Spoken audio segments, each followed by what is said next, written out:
Sa tuwing maririnig natin ang paglalarawan kay Jesus, madalas siyang inilalarawan bilang maamo, mapagmahal at puno ng habag. Ngunit sa Biblia, may mga talata na naglalarawan sa kanya na may mga matang tulad ng apoy, isang imahe na hindi lamang nagpapakita ng init ng kanyang pag-ibig, kundi pati ng tindi ng kanyang paghatol. Ano nga ba ang ibig sabihin nito? Ang mga matang nagliliyab ba ay paanyaya sa kaligtasan o babala ng kaparusahan sa mga tumatanggi sa kanya? Sa episode na ito, susuriin natin ang makapangyarihang simbolismong ito mula sa mga pahina ng kasulatan hanggang sa mga pahiwatig nito sa ating buhay ngayon.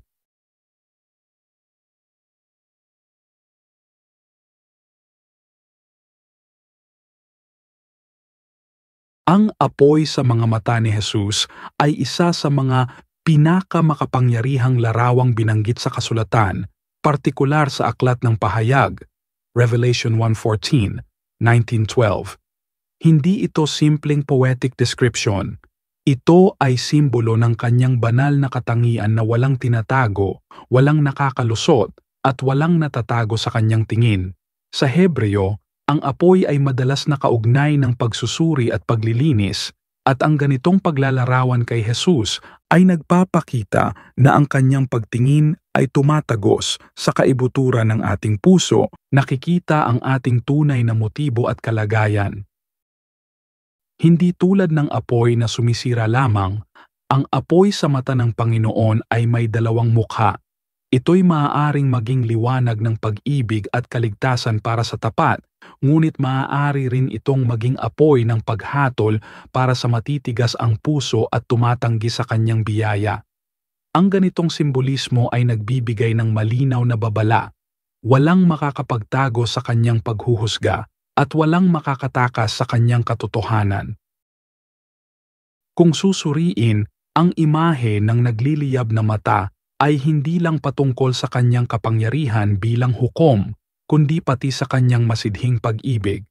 Tulad ng apoy na nagbibigay init at liwanag, ganito rin ang pagtingin ni Jesus sa kanyang mga anak, mainit, buhay, at nagbibigay direksyon.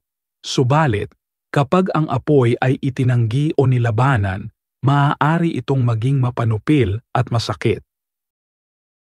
Sa Lumang Tipan makikita natin ang Diyos bilang Diyos na tumutupok, Deuteronomio 4:2-4, at sa Bagong Tipan, ipinakikilala siya bilang kordero ng Diyos na may mga matang nagliliyab. Pinagdurugtong nito ang dalawang aspeto ng Diyos, ang kanyang katarungan at kanyang awa.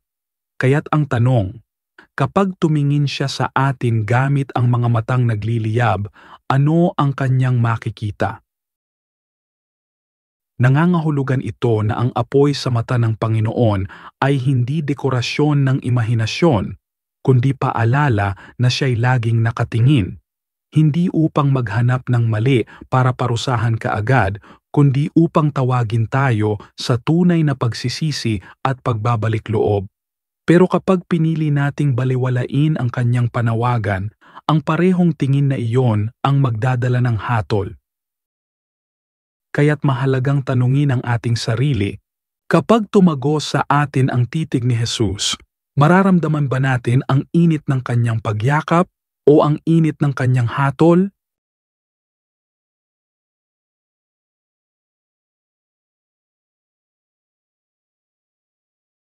Kapag binanggit sa Biblia ang apoy sa mga mata ni Jesus, madalas itong naglalarawan ng kanyang matalim na pagtingin, isang tingin na hindi lang tumitingin sa panlabas, kundi sumasaliksik hanggang kaibuturan ng ating puso.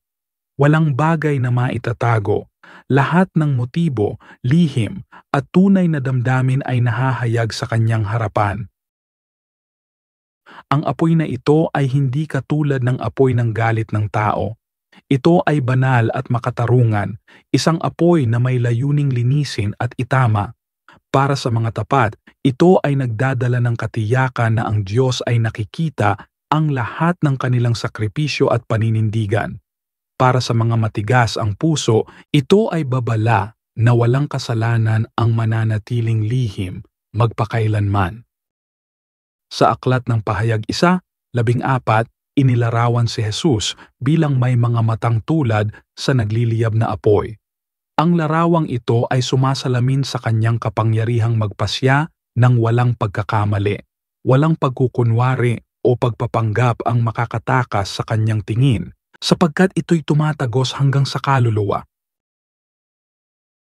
Kung iisipin, ang ganitong uri ng paningin ay nakakatakot para sa mga nabubuhay sa kasinungalingan, ngunit nagbibigay ng aliw sa mga handang magsisi, sapagkat ang apoy ay maaaring sumunog upang parusahan, ngunit maaari rin itong magbigay ng liwanag at init upang magligtas.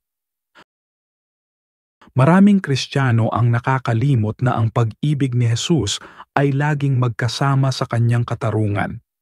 Ang apoy sa kanyang mata ay tanda na ang bawat gawa natin, mabuti man o masama, ay may timbang sa kanyang harapan. Ang mabubuting gawa ay parang ginto na lalong pinadalisay sa apoy, ngunit ang masasamang gawa ay parang dayami na natutupok at nawawala. Kaya't ang tanong sa atin, kung titigan tayo ni Jesus ngayon, ano ang makikita niya? Makikita ba niya ang isang pusong handang magbago o isang pusong ayaw magpasakop? Ang kanyang titig ay hindi lamang upang hatulan, kundi upang mag-anyaya tungo sa pagsuko, pagbabalik loob at pagsunod. Sa huli, ang apoy sa mga mata ni Jesus ay hindi dapat katakutan ng mga umiibig sa kanya. Sa halip, ito'y dapat na mag-udyok sa atin na mamuhay ng malinis at tapat sa lahat ng pagkakataon. Sapagkat kapag dumating ang araw ng kanyang paghatol, ang mga mata niyang nagliliyab ay magiging tanda ng ating kaligtasan kung tayo'y nasa kanya.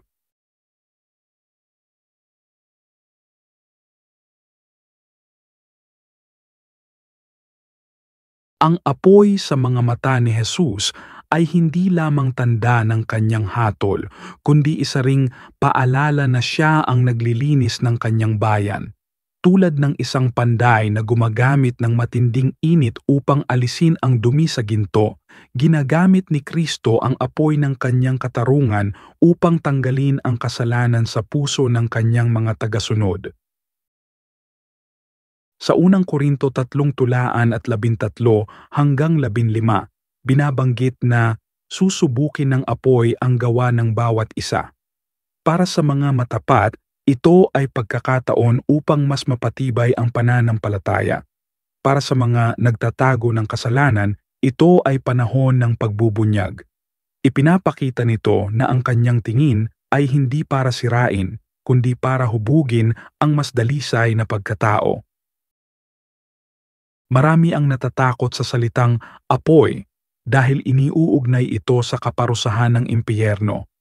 Ngunit sa konteksto ng mata ni Jesus, ito'y apoy na nagbibigay liwanag, nagbubunyag ng totoo at nagtuturo ng tamang daan. Sa ganitong paraan, ang apoy ay postura ng pagmamahal na ayaw tayong manatili sa kadiliman.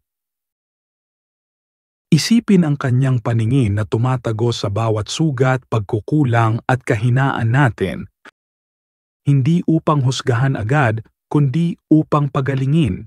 Ito ang dahilan kung bakit maraming Kristiyano ang nakakaranas ng tinatawag na banal na paninindigan, yung di mapaliwanag na damdamin na nakikita ka ng Diyos at tinatawag kanyang magbago.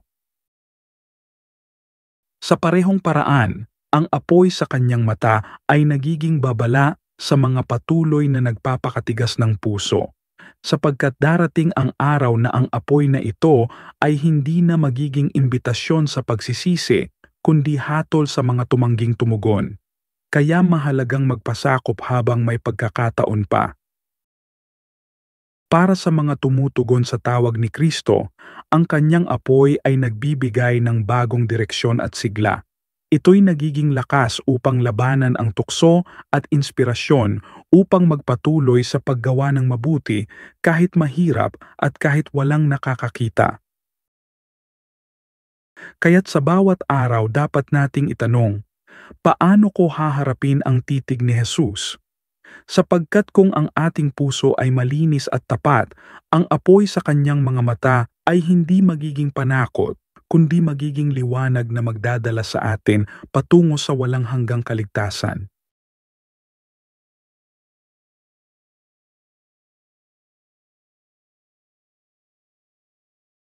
Ang imahe ng apoy sa mga mata ni Jesus ay isang malakas na simbolo na makikita sa aklat ng pahayag. Hindi ito simpleng poetikong paglalarawan, kundi pahiwatig ng kanyang ganap na kaalaman at makapangyarihang paghatol. Sa unang tingin, maaaring magdulot ito ng takot, parang titig na kayang tumagos sa kaibuturan ng ating kaluluwa, walang maitago, walang masisinungalingan. Ngunit ang parehong titig na iyon ay nagdadala rin ng pag-asa para sa mga tapat, sapagkat ipinapakita nito na ang Diyos ay hindi bulag sa ating pagdurusa at kabutihan. Sa kultura ng Biblia, ang apoy ay sumisimbolo sa kadalisayan at paglilinis. Kapag sinabi na si Jesus ay may apoy sa kanyang mga mata, ipinapahiwatig nito na anumang tumitingin siya ay sinusuri, nililinis, at ginagawang dalisay. Para sa makasalanan, ito ay parang babala, walang kasalanan ang ligtas sa kanyang paningin. Ngunit para sa nagsisisi, ito ay paanyaya na magpabago at magpabanal upang maging karapat-dapat sa kanyang presensya. Sa mga huling panahon, ayon sa pahayag 11 at 12, si Jesus ay babalik na may mga matang nagliliyab. Ang titig na ito ay hindi lamang para magparusa, kundi para tapusin ang kasamaan at itatag ang kanyang ganap na paghahari. Ito ang kaparehong titig na tinitingnan ang kanyang mga anak ngayon. Iniimbitahan tayong maging handa dahil darating siya na parang apoy na hindi mapipigil. Isipin mo ang isang hukom na may kapangyarihang makita ang lahat ng ebidensya, kahit ang mga nakatago sa puso. Ganito ang titig ni Jesus. Kapag sinabi niyang, "Alam ko," hindi iyon batay sa tsismis o haka-haka, kundi sa kanyang ganap na kaalaman sa lahat ng bagay.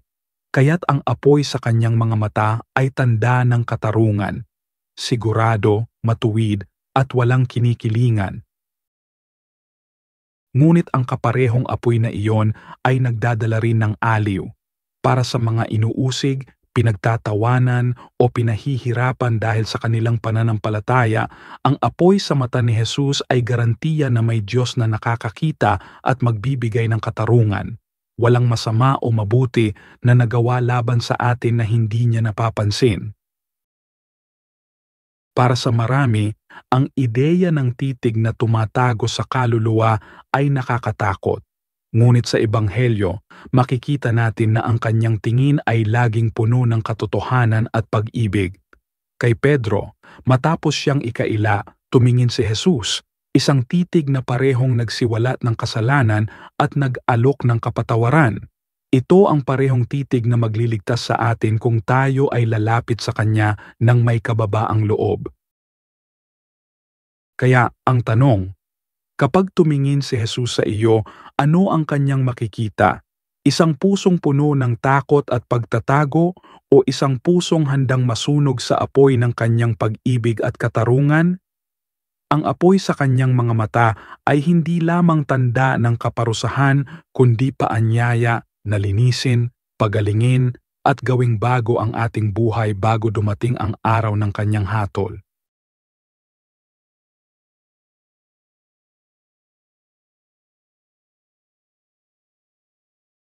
Ang imahe ng apoy sa mga mata ni Jesus ay hindi lamang larawan ng paghuhusga, kundi paalala ng kanyang walang hanggang pag-ibig na may kasamang katotohanan.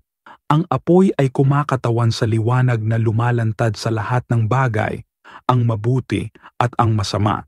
Para sa matapat, ito'y init ng pag-ibig na nagbibigay lakas at patnubay. Para sa mga tumatalikod sa kanya, ito'y nagiging apoy ng konsensya at katuwiran na di maitatanggi. Dito makikita ang kabalintunaan ng kanyang tingin, nakapapawi para sa mga umiibig sa kanya, ngunit nakapangingilabot para sa mga tumatanggi sa katotohanan. Sa ating buhay, tinatawagan tayo ng apoy na ito na magpasuri, magbalik loob at magtiwala sa kanyang awa. Hindi tayo tinatakot para tumakbo palayo, kundi iniimbitahan upang lumapit at magbago. Ang tanong ay hindi lamang kung tatanggapin natin ang kanyang pagmamahal, kundi kung hahayaan natin ang apoy ng kanyang presensya na sunugin ang ating kasalanan at palitan ito ng kabanalan. Sapagkat sa dulo, ang parehong apoy na nakikita sa kanyang mga mata ay maaaring maging ating pinakadakilang aliw o pinakamabigat na hatol. Kung nais mong higit pang maunawaan ang mga misteryo ng pananampalataya at mga katuruan ng Biblia, manatili sa ating komunidad.